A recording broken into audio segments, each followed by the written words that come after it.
So, um, you've been involved with the ACLU of Southern California.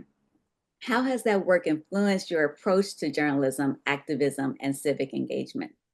Yeah. So I've been involved with the ACLU, not just of Southern California, but National ACLU and the ACLU of Southern California and the ACLU of my local. We live in Northeast Los Angeles, which is adjacent to Pasadena. So I'm involved in at all levels of the ACLU.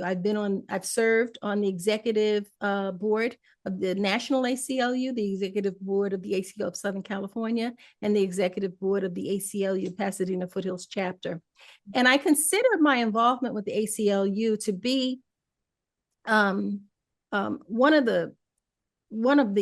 think one of the most educational experiences that I've had in the 18 years since we've been doing the LA Progressive. I've been active in the ACLU for maybe 12 years, but when we think about engaging in civic activities, one of the reasons I wanted to join the ACLU is because they promote and protect both civil liberties and civil rights. And at the time that I joined, honestly, I didn't know the difference between civil liberties and civil rights. I learned through my work with the ACLU that civil liberties are captured in the first 10 amendments of the Constitution, and that civil rights became the lingo of this country when we adopted the 14th Amendment of the Constitution. But my work with the ACLU really expanded my horizons, deepened my understanding of our rights, our rights of free speech, our rights to not have unreasonable searches and seizures. A lot of the things that I grew up in the projects in the Bronx, that's where I was born in Bronx, New York. And so much of what we experience, as just citizens, I found out much of that can be challenged. Our right to vote, our right to attend public meetings, our right to community organizing. So many of the activities that are associated with civic engagement, we're somewhat not encouraged to do.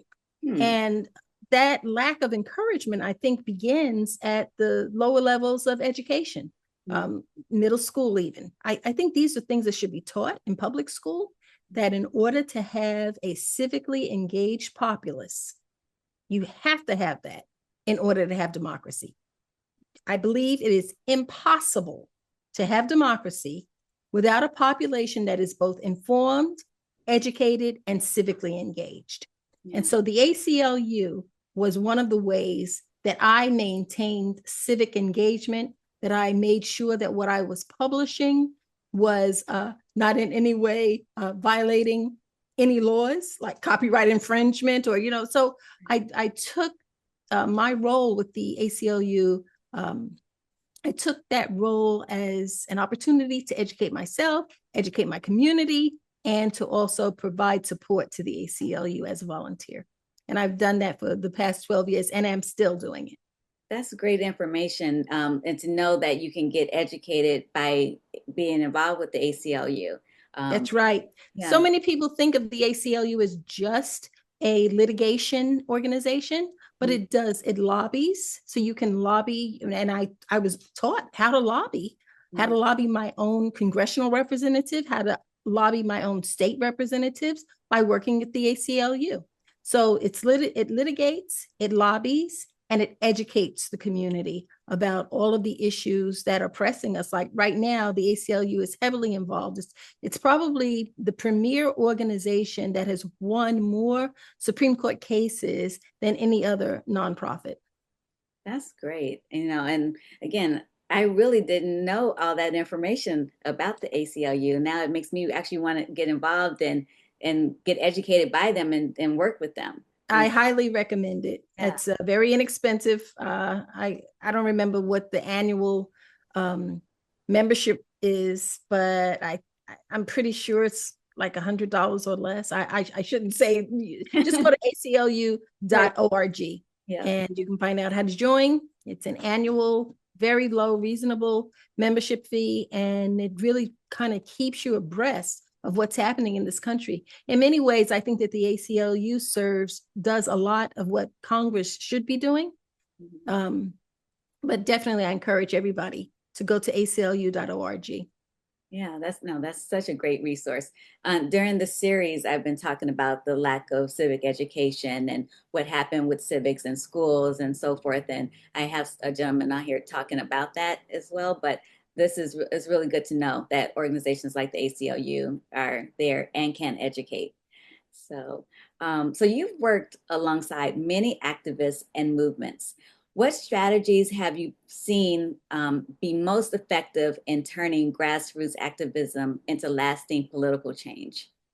Yeah, that's a really hard question. You know, when I think about that, I wanted to talk about two women that approach this from two different standpoints. They have different strategies, but both of these women have my tremendous admiration and respect.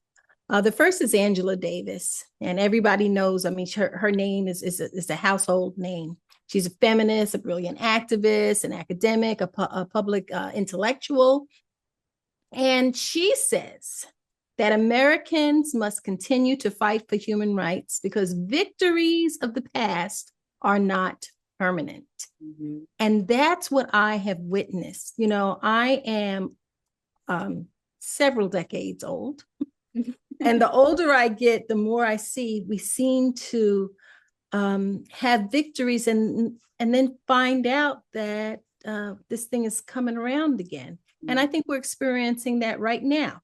At this time in 2025, under the Trump administration, things that we thought that we had accomplished, DEI or what's happening with immigration, we thought that we had gotten past this. Right. But these victories are never etched in stone.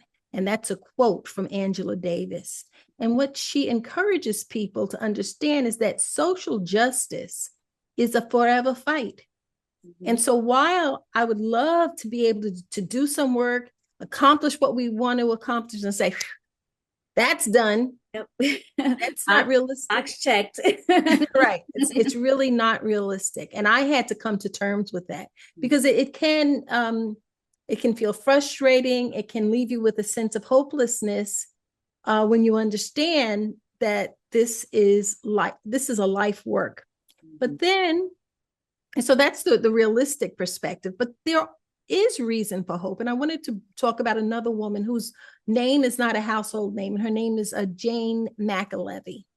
Now, Jane McAlevey is a union organizer, an author, a political commentator.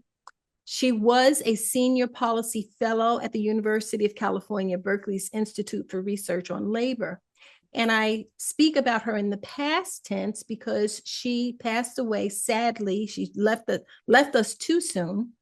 I think she was 60 years old and she had cancer. And so she died in July of 2024. Okay. Oh, recent. But Jane McAlevey, what an amazing organizer. What she poured herself into was organizing labor. Mm-hmm. And Angela Davis also has focused on the role of labor and organizing labor in order to bring this country to be more democratic and inclusive. Mm-hmm. And Angela Davis believes, Jane McAlevey believes, and I believe as well, that until we have labor standing as strong as management and corporations, we're never really going to be able to experience democracy. Yeah. So some of the victories that Jane McAlevey had, which gives me hope for the future, is she achieved employer-paid family health care for the state and through SEIU in the state of Nevada. She prevented the rollback of public pensions. Now, you're a little younger, you appear to be a lot younger than I am. But when I was a child, public pensions were common. Mm-hmm, mm-hmm. My dad retired on a public pension. He worked for the city of New York, and it was really normal to be able to retire at a reasonable age. I think he retired at 50. Oh, really? And he was able to collect this public pension, Mhm. a reasonable, he had a nice life.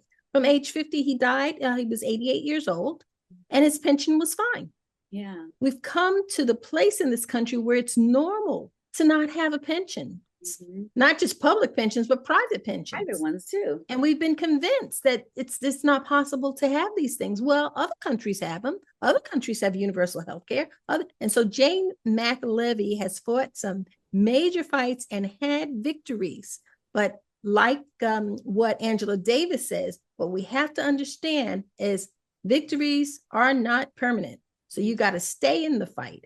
But there is hope because Jane McAlevey and many, many others have demonstrated that you can win the fights, but people have got to get involved, get civically engaged. Right. And and it's so important. You have to stay in the fight.